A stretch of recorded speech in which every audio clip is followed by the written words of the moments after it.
South Sudan did not defeat North Sudan or Sudan in a tribal battle. It was a U.S. project.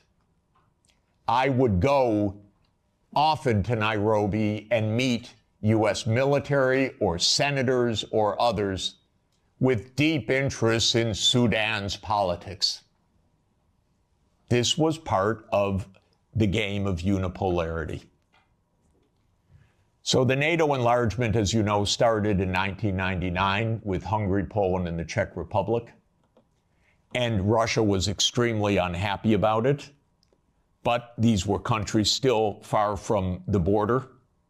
And Russia protested, but of course to no avail.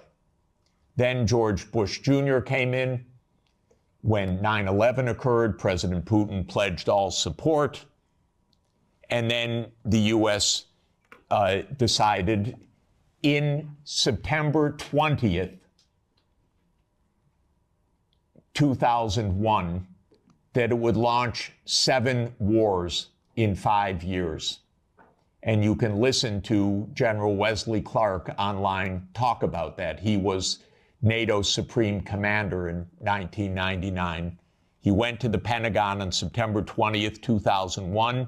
He was handed the paper explaining 7 wars. These, by the way, were Netanyahu's wars. The idea was partly to clean up old Soviet allies and partly to take out supporters of Hamas and Hezbollah. Because Netanyahu's idea was there will be one state, thank you, only one state. It will be Israel. Israel will control all of the territory. And anyone that objects, we will overthrow. Not we exactly, our friend, the United States. That's U.S. policy until this morning. We don't know whether it will change.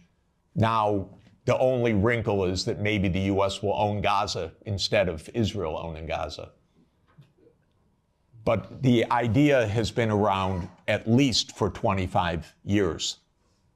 It actually goes back to a document called Clean Break that Netanyahu and his American political team put together in 1996 to end the idea of the two-state solution.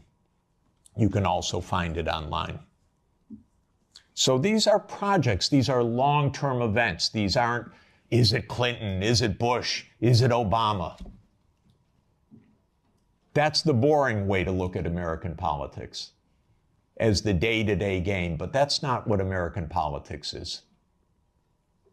So the next round of NATO enlargement came in 2004 with 7 more countries: the 3 Baltic states, Romania, Bulgaria, Slovenia, and Slovakia.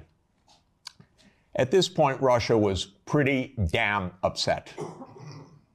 This was a complete violation of the post-war order agreed with German reunification. Essentially, it was a fundamental trick or defection of the U.S. from a cooperative arrangement, is what it amounted to, because they believe in unipolarity.